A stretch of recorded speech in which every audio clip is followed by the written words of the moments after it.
El 5 de diciembre de 1994, Ucrania vendió su alma al diablo. ¿Y cómo así lo hizo? Pues firmando el Tratado de Budapest o Memorándum de Budapest. ¿Y qué decía este Memorándum de Budapest? Pues que Ucrania se comprometía a entregar todo su armamento nuclear a Rusia y esta a su vez se comprometía a respetar la integridad de Ucrania y defenderla en caso de una agresión. Claro, también este memorándum fue firmado por Estados Unidos e Inglaterra.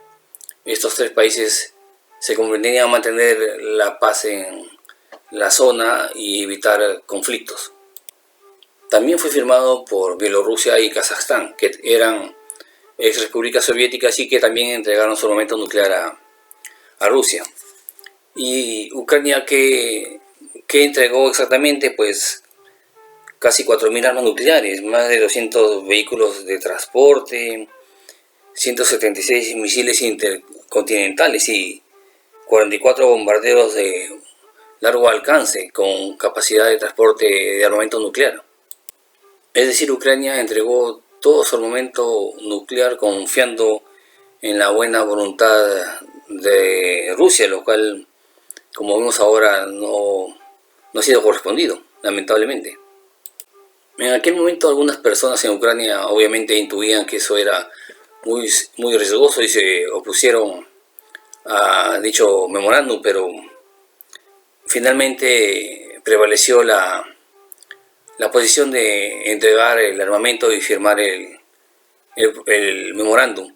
Se arguía que Ucrania no tenía la capacidad tecnológica para darle el mantenimiento adecuado a dichas armas nucleares y que por lo tanto era mejor firmar ese tratado. Además, Ucrania y todos los países de la ex Unión Soviética se encontraban en graves problemas económicos y al hacer esto iba posiblemente a recibir apoyo de Occidente, inversiones y tecnología. Quienes se oponían a este convenio mostraban el reciente ejemplo de la invasión de Kuwait. 4 años antes, en 1990, Saddam Hussein había invadido Kuwait y mostraba claramente la debilidad de un país con un ejército débil, reducido y sin capacidad de disuasión nuclear como quedaría posiblemente Ucrania.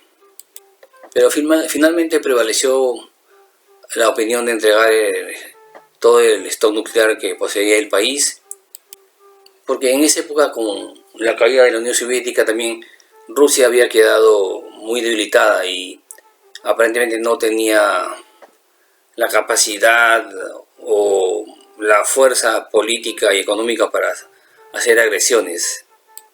Rusia se encontraba con graves problemas sociales y económicos y más bien estaba siendo apoyada por Occidente para tratar de reactivar su economía.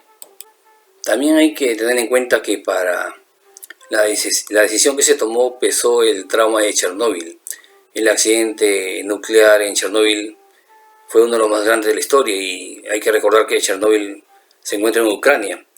Es decir, en el inconsciente colectivo de los ucranianos quedaba la idea de que poseer armamento nuclear era definitivamente muy riesgoso. Además, por aquel entonces Sudáfrica había anunciado ya el desmantelamiento de sus 6 bombas atómicas e internacionalmente había un ambiente de pacifismo, ¿no? Un ambiente no belicista. Corea del Norte y Pakistán aún no desarrollaban, o al menos no terminaban de desarrollar sus proyectos nucleares, y Rusia no parecía una amenaza a futuro.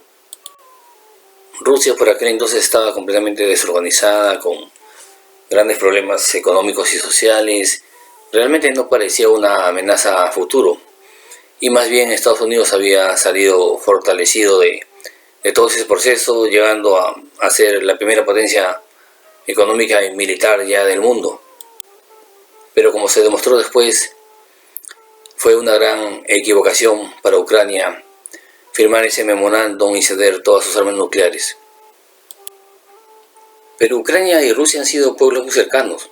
La primera capital de Rusia fue Kiev, y el príncipe Vladimir de Kiev en el siglo X fue quien llevó el cristianismo ortodoxo de Bizancio a Rusia, y es la religión, la iglesia que comparten hasta ahora ambos pueblos. La cercanía de ambos pueblos es muy grande, culturalmente comparten muchas tradiciones, incluso el idioma es muy cercano, el ucraniano es muy cercano al ruso, es casi como el portugués de Brasil con el español. Claro que Ucrania siempre tuvo un espíritu muy independiente, muy personalizado, y eso fue lo que ha llevado a los encuentros que hay actualmente entre ambas naciones. Pero al margen de esto, lo importante es relevar que Ucrania no se encontraría en la situación en la que está ahora si hubiera mantenido su capacidad de disuasión nuclear. Es decir, si no hubiera firmado el memorándum de Budapest que le comprometía a entregar su armamento a Rusia. ¿Pero por qué lo hizo? ¿Por qué vendió su alma al diablo? Obviamente no lo hicieron por pacifismo y buena voluntad. No entregaron sus más de 3.000 armas nucleares por un arranque de solidaridad internacional ni espíritu pacifista. Tampoco lo hicieron porque no tuvieran capacidad para administrar y mantener ese armamento nuclear. Ucrania era uno de los centros de mejor desarrollo tecnológico y aeroespacial de la Unión Soviética. El motivo fue económico, obviamente. Casi 3/4 partes del gas y petróleo que usaba Ucrania provenía de Rusia, así como casi la totalidad del combustible nuclear. Por ello tenían que mantener esa fuente de apoyo económico activa, y para ello era necesario mantener la buena voluntad de Rusia. Pero también firmando el memorándum de Budapest iban a obtener inversiones extranjeras de Occidente, posiblemente apoyo tecnológico para su industria recién independizada. Es decir, podría decirse, resumiendo, que Ucrania no fue una nueva nación cándida que se dejó engañar por los rusos y norteamericanos que se aprovecharon de su inexperiencia y poca capacidad diplomática para obligarle a entregar todo su armamento nuclear y quedarse indefensa para el futuro. Lo que hicieron fue más bien negociar la venta de su arsenal nuclear para obtener el máximo beneficio económico del mismo. Pero como vemos actualmente, eso fue como vender su alma al diablo.